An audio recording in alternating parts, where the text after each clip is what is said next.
अस्सलाम वालेकुम स्टूडेंट्स। मैं हूं आपका टीचर जमील अब्बासी और आप देख रहे हैं मेरा यूट्यूब चैनल अब्बासी अकेडमी। इस चैनल पर आपको कंप्यूटर साइंस सब्जेक्ट से रिलेटेड लेक्चर्स अवेलेबल होंगे जिनसे आप लोग फ़ायदा उठा सकते हैं। तो अगर आप लोग मेरे चैनल पर नए हैं तो इस चैनल को लाइक और सब्सक्राइब करना मत भूलें और साथ बेल के आइकन को भी क्लिक कर दें ताकि आपको आने वाले हर नए लेक्चर के बारे में नोटिफिकेशन मिलता रहे। तो आए चलते हैं आज के लेक्चर की तरफ। अस्सलाम वालेकुम। आज का हमारा टॉपिक है how is data transferred from CPU to memory. का डाटा जो है वो सीपीयू से मेमोरी की तरफ कैसे ट्रांसफर होता है। एक्सप्लेन इट्स स्टेप्स, इसमें कौन कौन से स्टेप्स जो है वो इन्वॉल्व होते हैं। Data is transferred from CPU to memory by using address bus and data bus. Data जो है वो सीपीयू से मेमोरी की तरफ जो ट्रांसफर होता है वो एड्रेस बस और डाटा बस के जरिए होता है। The process of transferring data from CPU to memory consists of different steps as follows. कि CPU से memory की तरफ जो डाटा ट्रांसफर होता है उसमें मुख्तलिफ स्टेप्स इन्वॉल्व होते हैं जो कि मुंदरजा झैल हैं। नंबर 1 पे क्या है, CPU place the address of main memory on address बस। CPU जो है वो मेन मेमोरी का एड्रेस जो है वो एड्रेस बस में रखता है। उसके बाद क्या होता है, CPU place the address of the data location on address bus, कि उस डाटे की लोकेशन का एड्रेस जो है वो भी उसके ऊपर प्लेस करता है। नंबर 3 पे क्या है, main memory sees the address on address bus, कि मेन मेमोरी जो है एड्रेस बस के ऊपर जो एड्रेस होता है उसको देखती है। Main memory write the data to the specified location in the memory, कि फिर जो मखसूस लोकेशन होती है वहाँ पे जो है मेन मेमोरी डाटे को राइट कर देती है। ये 4 स्टेप्स इसमें इस्तेमाल होते हैं। अब उसके बाद नेक्स्ट जो टॉपिक है हमारे पास वो है what are CPU registers, briefly describe special purpose register. ये बहुत ज़्यादा इस्तेमाल होते हैं कंप्यूटर के अंदर। रजिस्टर जो है वो, register is a small high speed memory inside CPU. Register जो है वो एक छोटी लेकिन तेज तरीन मेमोरी होती है सीपीयू के अंदर। It is use to store data and instructions temporary. ये भी डाटा या इंस्ट्रक्शन को आर्जी तौर पर अपने पास स्टोर करते हैं। Data is stored in registers from main memory for execution, कि मेन मेमोरी से डाटा जो है वो उठ के रजिस्टर्स में जाकर स्टोर हो जाता है एग्जीक्यूशन के लिए। CPU contain a number of registers, के सीपीयू में जो है वो बहुत किस्म के रजिस्टर होते हैं। Each resistor has pre defined function, कि हर रजिस्टर का फिर पहले से ही फंक्शन जो है उसका काम डिफाइन किया जा चुका है। Register size determine how much information it can store, कि रजिस्टर का साइज जो है वो इस चीज़ को डिटरमाइन करता है कि कितनी इंफॉर्मेशन या डाटा वो स्टोर कर सकता है। The size of register is in bytes, कि जो रजिस्टर का साइज होता है वो बाइट्स में होता है। Each byte can store 1 character of data, कि हर बाइट जो है वो फिर डाटे के एक करेक्टर को स्टोर कर सकती है। A register can be of 1, 2, 4 और 8 बाइट्स, कि एक रजिस्टर जो है वो 1 का, 2 या 4 या 8 बाइट्स का हो सकता है। Bigger size of register increase the performance of CPU, कि जितना रजिस्टर का साइज बड़ा होगा उससे सीपीयू की परफॉर्मेंस जो है वो इंक्रीज हो जाएगी, बढ़ जाएगी। उसके बाद है स्पेशल पर्पज रजिस्टर। इसमें क्या आते हैं, नंबर 1 पे है प्रोग्राम काउंटर, उसके बाद है जी इंस्ट्रक्शन रजिस्टर, नंबर 3 पे है मेमोरी एड्रेस रजिस्टर, नंबर 4 पे है मेमोरी बफर रजिस्टर, नंबर 5 पे है pointer register, stack pointer register. तो इसमें प्रोग्राम काउंटर क्या होगा, program counter is use to store the address of next instruction to be fetched for execution, कि एक इंस्ट्रक्शन जो कंप्यूटर में चल रही है उसका एड्रेस नहीं, जो नेक्स्ट उसने फेच करनी है, हासिल करनी है एग्जीक्यूशन के लिए, उसका एड्रेस जो है वो पीसी में होगा प्रोग्राम काउंटर में। When the instruction is fetched the value of programme counter is incremented, कि जब कोई इंस्ट्रक्शन जो है वो फैच कर ली जाती है तो इसकी वैल्यू को इंक्रीज कर दिया है। इंक्रीज से मुराद क्या है कि फिर उसमें उससे अगली इंस्ट्रक्शन का एड्रेस आ जाएगा। It now refer to the next instruction, कि अब जो है ये उससे अगली इंस्ट्रक्शन को रेफर कर रहा है। दूसरी टाइप क्या है, instruction register.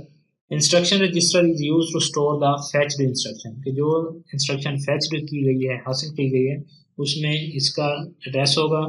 The instruction is also decoded in this register, कि इस रजिस्टर में इंस्ट्रक्शन को डिकोड भी किया जाता है, कि उसकी फॉर्म जो है वो चेंज की जाती है। तीसरे नंबर पे है memory address register. Memory address register is use to store memory address being used by the CPU, CPU जो मेमोरी एड्रेस इस्तेमाल कर रहा है वो मेमोरी एड्रेस रजिस्टर में होगा।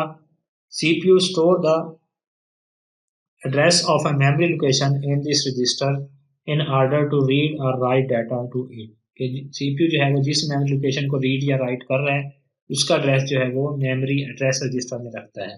नंबर 4 पे है memory buffer register. Memory buffer register is used to store the data coming from the memory or going to the memory। ये memory buffer register है, ये क्या करता है, मेमोरी से जो डाटा आ रहा है या मेमोरी की तरफ जो डाटा जा रहा है उसका हिसाब किताब जो है वो सारा मेमोरी बफर रजिस्टर रखता है। उसके बाद है stack pointer register. A stack is a set of memory locations in which data is stored and retrieved in an order. Stack क्या है, मेमोरी लोकेशन का सेट होता है जिसके अंदर जो है वो डाटा स्टोर किया जाता है इन एन ऑर्डर के किसी तरतीब में। This order is called last in first out. इसको क्या कहते हैं, लाइफो भी पढ़ते हैं इसको, लास्ट इन फर्स्ट आउट। जो लास्ट में इंस्ट्रक्शन जाएगी वो पहले निकाली जाएगी, क्योंकि वो ऊपर ऊपर पड़ी है तो इसको पहले बाहर निकाला जाएगा। The data item stored at the top of the stack is retrieved before retrieving the item below it। कि जो टॉप पे पड़ा है डाटा आइटम उसको पहले निकालना पड़ेगा, फिर उसके बाद जो उसके नीचे वाला डाटा आइटम है उसको आप निकाल सकते हैं। Stack pointer register are use to manage stack in computer. के स्टैक पॉइंटर रजिस्टर जो है वो कंप्यूटर में स्टैक्स को मैनेज करने के लिए इस्तेमाल होता है। अब स्टैक होता क्या है, फर्ज करें घर में प्लेट्स रखते हैं, कोई बर्तन रखते हैं, जो पहले प्लेट रखेंगे वो नीचे है, दूसरी प्लेट उसके ऊपर, तीसरी उसके ऊपर, तो ये क्या है, एक आपके पास स्टैक बन गया। तो जो लास्ट में आपने प्लेट ऊपर रखी है वो आप पहले उठाएंगे तो उसके नीचे वाली आप उठा सकते हैं, डायरेक्टली आप नीचे वाली प्लेट नहीं उठा सकते। तो इसी तरह कंप्यूटर की मेमोरी में भी ये स्टैक इस्तेमाल होते हैं कि जो भी डाटा है उसकी हम फर्ज करेंगे तह लगा के रखते जाते हैं। तो अगर आपने डाटा फिर बाद में हासिल करना है तो ऊपर वाला डाटा उठा के साइड पर रखते जाएंगे, उसके नीचे वाला डाटा आप एक्सेस कर सकते हैं।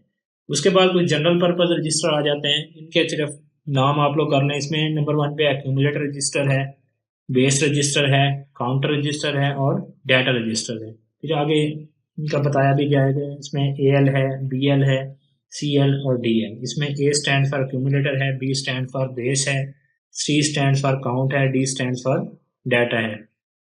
आगे फिर इसकी मजीद डिटेल दी हुई है, तो ये हमारे काम की नहीं है ज़्यादातर चीज़ें। अब हम चलते हैं अपने नेक्स्ट इसमें कि what is instruction set, explain different types of operation performed by the computer. कि इंस्ट्रक्शन सेट क्या होता है, इसमें कंप्यूटर जो है वो कौन कौन से ऑपरेशन परफॉर्म करता है। A set of all instructions that a CPU can perform is called instruction set. कि उन तमाम इंस्ट्रक्शंस का, हिदायत का मजमूआ जो कंप्यूटर जो है वो परफॉर्म कर सकता है, इंस्ट्रक्शन सेट कहलाता है। Different types of CPU can execute different instruction sets. के मुख्तलिफ किस्म के जो CPU होते हैं वो फिर मुख्तलिफ किस्म की इंस्ट्रक्शन को परफॉर्म कर सकते हैं। Normally a modern CPU can execute 80 to 120 instruction. के जो आजकल मॉडर्न कंप्यूटर इस्तेमाल होते हैं उसमें जो CPU है वो 80 से लेकर 120 तक इंस्ट्रक्शंस को जो है वो एग्जीक्यूट कर सकता है। टाइप्स ऑफ इंस्ट्रक्शंस कौन कौन सी हिदायत होंगी। नंबर 1 पे डाटा ट्रांसफर इंस्ट्रक्शन, के डाटे को ट्रांसफर करने की इंस्ट्रक्शन हो सकती हैं। अरिथमेटिक एंड लॉजिकल इंस्ट्रक्शंस, ये हम पढ़ चुके हैं कि अरिथमेटिक और लॉजिकल इंस्ट्रक्शंस क्या होती हैं। उसके बाद इनपुट आउटपुट इंस्ट्रक्शन हैं। उसके बाद हैं कंट्रोल ट्रांसफर इंस्ट्रक्शन, के डाटे को एक जगह से दूसरी जगह सेंड करते वक्त जो कंट्रोल सिग्नल होते हैं, हमने ऊपर पढ़े, इंटरप्ट होता है, DMA होता है, तो वो तमाम काम इसमें होते हैं। पहले अब इसमें डाटा ट्रांसफर इंस्ट्रक्शन, कि डाटा ट्रांसफर इंस्ट्रक्शन में क्या होगा, that instructions used to transfer data from one component to another component during program execution are called data transfer instruction.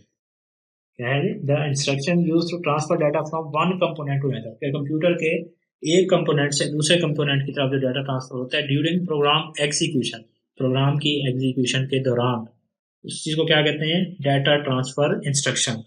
All CPUs provide different instructions to transfer data, कि तमाम जो CPU है data को transfer करने के लिए मुख्तलिफ instruction provide करते हैं।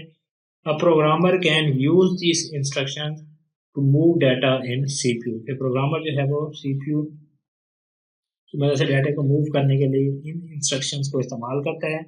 These instructions can also copy data from CPU to the main memory, कि ये जो इंस्ट्रक्शन हैं CPU से मेन मेमोरी में डाटा कॉपी भी करती हैं।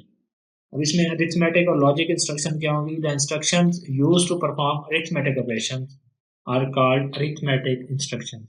कि ऐसी इंस्ट्रक्शन जो अरिथमेटिक ऑपरेशन परफॉर्म करेंगी वो अरिथमेटिक इंस्ट्रक्शन कहलाएंगी। अब अरिथमेटिक ऑपरेशंस क्या होते हैं इसमें? Different arithmetic operations are addition, subtraction, multiplication and division. ये जो चार हैं, जमा, नफी, तकसीम और तफरीक, ये जो है आपके अरिथमेटिक ऑपरेशन होंगे। These instructions are executed by the arithmetic and logic unit of CPU. ये इंस्ट्रक्शन जो है वो एएलयू जो सीपीयू का पार्ट था वो इनको एग्जीक्यूट करेगा। The instructions used to perform logical operations are called logical instructions. ऐसी इंस्ट्रक्शंस जो लॉजिकल ऑपरेशन परफॉर्म करेंगी वो लॉजिकल इंस्ट्रक्शंस कहलाएंगी। Logical operation is the comparison of two data values. Logical operation क्या होते हैं? डाटे की दो वैल्यूज को हम आपस में कंपेयर करते हैं। Possible comparisons are as follows. Greater than हो सकती है कोई वैल्यू दूसरी से इक्वल हो सकती है या लेस देन हो सकती है। These instructions are also executed by the arithmetic and logic unit of CPU. तो जो सीपीयू का एएलयू पार्ट था वो अरिथमेटिक को भी एग्जीक्यूट करता है और लॉजिक को भी। तीसरे नंबर पे है आईओ इंस्ट्रक्शंस के इनपुट आउटपुट इंस्ट्रक्शंस क्या होती हैं?